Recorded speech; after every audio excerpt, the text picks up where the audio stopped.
I was so nervous whenever Dr. Lyle came on the podcast that like I didn't even put the video.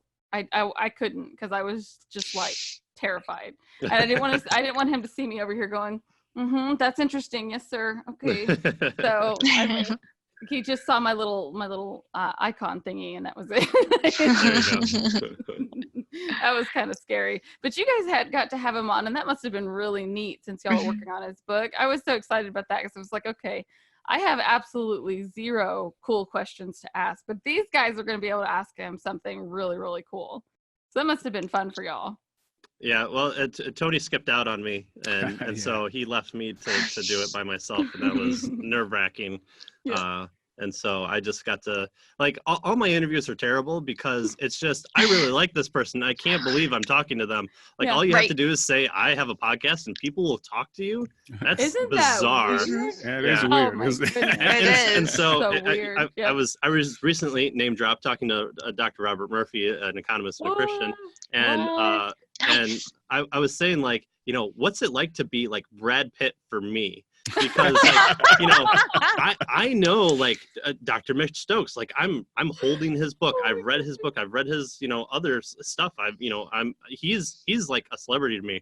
And he's like, yeah, I'll come on and do a podcast that has like 20 people watching. That's fine. I know. I'm so glad you said that. I'm going to use that phrase because it's so true when you go meet some people. Like I think when I met Costi Hinn, my husband was like, you need to stop fangirling. You need to calm down. Like, and it's so true though, but it's like, you don't want to put these people on a pedestal, but I'm like, you have no idea what the impact you've had on my life. And I just want to share it. I'm just so excited. Oh, just wait until you see that Robert Murphy interview. You're like, do you not, you know, do you hate anybody? Like, no, all these people are lovely. Oh my goodness, that is so exciting! I can't wait to see that. Are you guys planning on getting anybody else? What's lined up? What's coming up? Jay Warner Wallace is our one that we're doing Monday, and and then so it won't come out Monday, but we'll be talking to him on Monday. Yeah, sure. And then we have our book that we're finishing up by Mitch Stokes, How to Be an Atheist, and then I think we're gonna pull some like one shots and pull out some of the books that we've read in the past and just kind of give like an overview. That way people can say, you know, don't these people ever shut up about the same book? And so, you know, I saw that you guys have the Goodreads. Like, cool. I thought that was so cool. So listeners, if you want to check out what they're reading right now or what they have read, they have a Goodreads list for their own particular podcast section.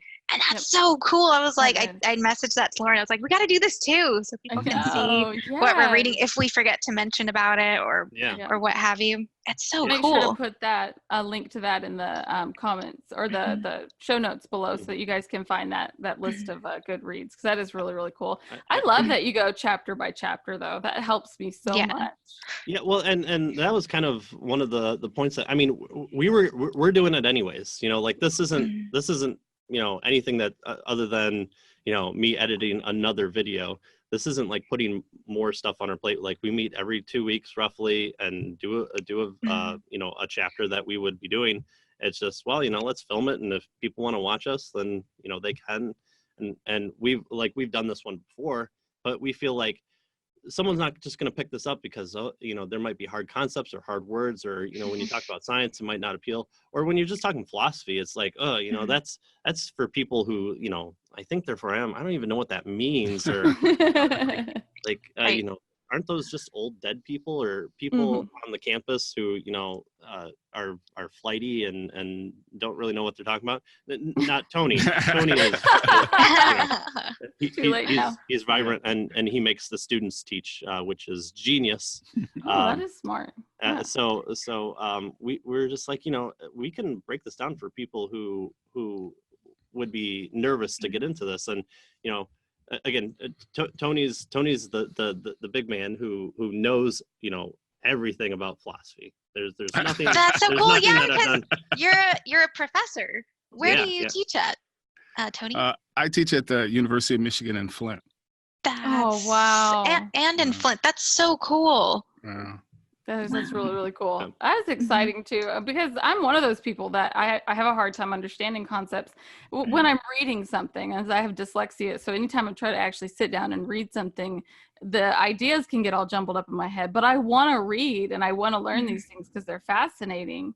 But it's hard for me to do that without like some kind of commentary or help on the side. And so whenever I saw you guys, I was like, it's like you were designed for people with all kinds of neurological issues. Like, it's so perfect because you do take the time to explain as you're going along the words and the phrases and things like that to a point where it can be understood. So I'm really thankful for that. I'm looking forward to the interviews and the one-offs too. I think that'll be really fun. But well, thanks, because we were, I mean, it's hard to determine whether or not what we're doing is coming across the way that we hope it is. Right. Yeah, absolutely. But I think your guys' podcast is a publisher's dream. Seriously. Yes, absolutely. I mean, yeah, I've talked to a lot of publishers, and this seems to be like one of those, like, podcasting is cool because, and I can take this out later, but podcasting is cool because we have a niche, right? Like we have a specific group of people that we can reach.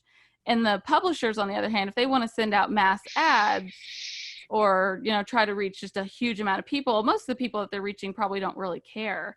But you guys have a specific audience.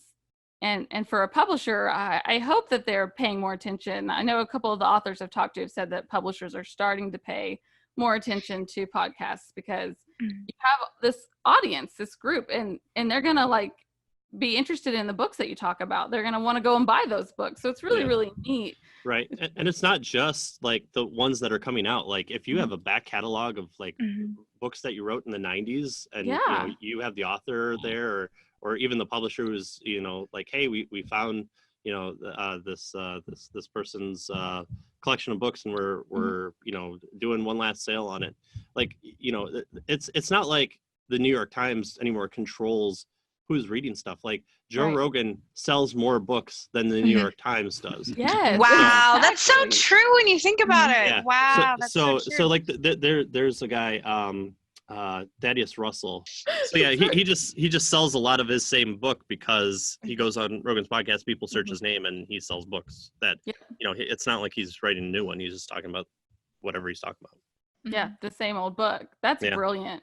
I love the idea too of like the back catalogs. So I think that's going to be a big deal for podcasting in the future. Yes, and if Joe Rogan ever asked you guys, would you go on his podcast? I mean, I'll force Tony on there, but I watched enough Joe Rogan. Like I would put the Apologia guys or James White or Jeff Durbin. Like Jeff Durbin is called out Joe Rogan because Joe Rogan's idea of biblical history is that Constantine picked all the books of the Bible and that Moses got his idea of loving others from the burning bush, which is this like magical tree that gets you high and you come up with like ayahuasca type vision. That sounds like Joe Rogan. So that's why he offered pot to Elon Musk. Oh yeah. I mean, wow, right? Yeah.